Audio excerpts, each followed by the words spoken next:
welcome back to my channel. If you're new here, my name is Marie, and if you're not, hey, how are you? But really.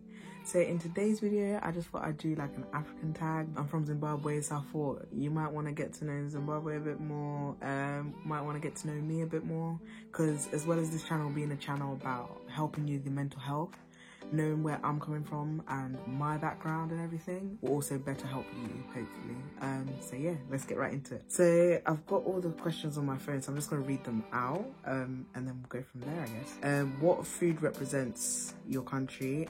So I'd probably say sadza, like a lot of people know us for sadza, and also I've heard that our oxtail bangs as well. Not that I've heard, but I know our oxtail bang, but a lot of people said that as well. So yeah, definitely oxtail and sadza, that's my favourite meal as well. Oxtail, sadza, oh.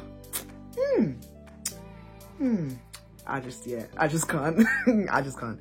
And then there's two languages in Zimbabwe. So there's Shona and Ndebele. My family speaks Shona. I'm a bit rusty still, but yeah. So my Zim name is actually Tanatsa. My middle name is Marie, so that's like the English name that my parents gave me. What is my favorite phrase in Shona? I don't even know. I don't want to pronounce it wrong because the Zim people are gonna come for me. But probably it's like Iwe. Iwe. All the time when I was younger, my parents always used to say to me Iwe. Or Kudakwanas. That's like to get drunk tonight. What else? I don't even know. I just don't want the Zim people to come for me. That's why I'm not speaking too much, because the Zim people will actually come for me.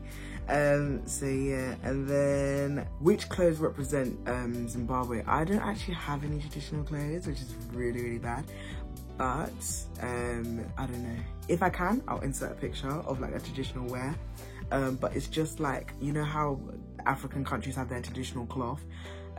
We don't have actual traditional wear, but we'll have like our Zambias, which would be like a traditional pattern, and then we just wrap it around our waist.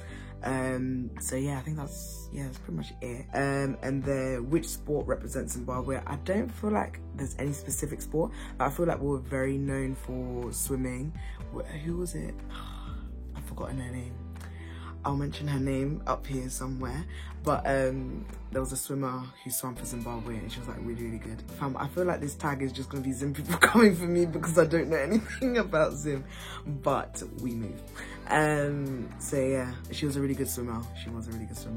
But that's the only, and also in the netball, Zim did really well in the netball. I'm very proud of the Zim people who represented us in the netball. I'm very proud of you girls. So which Zim song do I often listen to? Oh, at the moment, I'd say it's probably this one. I'm gonna quickly play it. Hopefully I don't get copyrighted, but I'll play a snippet.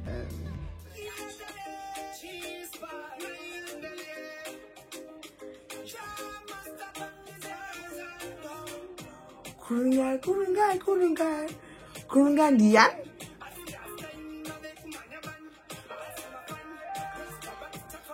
Hey.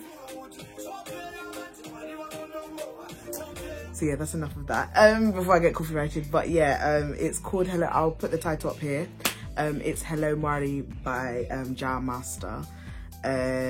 So yeah, when was the last time I visited my homeland? It was back in 2016, so about 4 years ago. Obviously it's a long time ago, but I think, to be honest, this year I was planning on going, but this whole pandemic happened and then, you know, fucked us over, but we moved. 3 things I love about my country.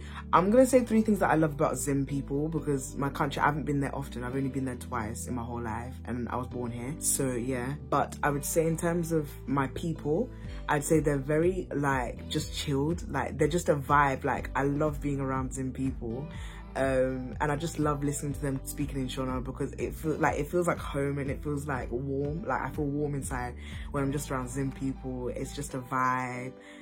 They barbecue any season, even if it's snowing outside, you will definitely see a Zim guy down the road barbecuing his meat, which I love, because they don't care about the weather. They are just vibes, which I think that's the only thing I love about Zims, to be honest. They're just vibes 24/7, like, period. What item represents Zim? I've got a mucharo, and I feel like a lot of you people will know what a mucharo is. It's what we use to sweep. That's what represents. And also, we have a wooden spoon, which you use to make sadza. So yeah, those two things are definitely things that obviously represent Zim. There's Zim Fest that always happens every year, but obviously Corona, Auntie Corona, we do not love you. But Zim Fest always happens every year, which is very, very, very lit. Very lit. What part of the country? Let's not talk about that one. I just belong to Zimbabwe, okay? Okay. Next question. The traditional way to greet someone, to be honest, is just Makadi. That's just how you'd greet someone when they come into a house. So 3 things about a traditional marriage in your country. So with us, it's kind of like, I was actually speaking about this with my friends the other day, because we were comparing, because obviously I've got other friends from different countries, so we're comparing like what happens in different countries. So for my country, it's like you'll pay the labola, which is like the bride price, and that can happen like I feel like with Nigerians and Ghanaians, it happens like the day before, and then the next day is like the white wedding. But with us, it's like it could literally be like a couple of weeks before, and then you'll have the white wedding like a couple of weeks later, or like months later. Like it can be like that. So it's called a rurora. But yeah, they pay the labola obviously as a token to say like, I'm taking your daughter, I appreciate you bringing her up and everything. So it's just a price that the men pay to the woman's family. So this question, yeah, this question's on here. It says, what occupation do people like in your country? And to be honest, I don't know what that question means, but in terms of Africa in general, I feel like a lot of parents just want you to be doctor or lawyer. So we'll just get that one out of the way because it's typical doctor or lawyer. But yeah, apart from that, there's nothing really else that I can think of that comes to mind. So yeah, and then what kind of food do people make for their events in your country? So obviously, like I said, sadza, oxtail, rice, chicken. There's loads of different, but I don't eat a lot of like the traditional foods. I just stick to sadza, oxtail, meat, rice. I know that obviously Nigerians and Ghanaians have their jollof. To be honest, I think that's it. I've answered pretty much like all the questions that I could. A lot of the questions just weren't relevant or just didn't make sense because this is actually like an ethnicity tag. But obviously I'm doing African tag. But yeah, I hope you guys enjoyed this video, and I hope you guys learned more about Zimbabwe and about like the traditional things that we do, the traditional foods and everything. If you'd like more videos like this, please let me know. I am thinking about doing like a get to know me tag so you can know more about like obviously where I've come from and like everything that like my favorite stuff and all that shabazz. Please let me know if you like more videos like that. But yeah, I'll definitely be doing some videos on mental health, Q&As. Send in your scenarios and I'll answer them to better help you guys. But yeah, I hope this was a vibe for you guys. I hope you enjoyed it. But no, I'll see you guys in my next video. So yeah, bye.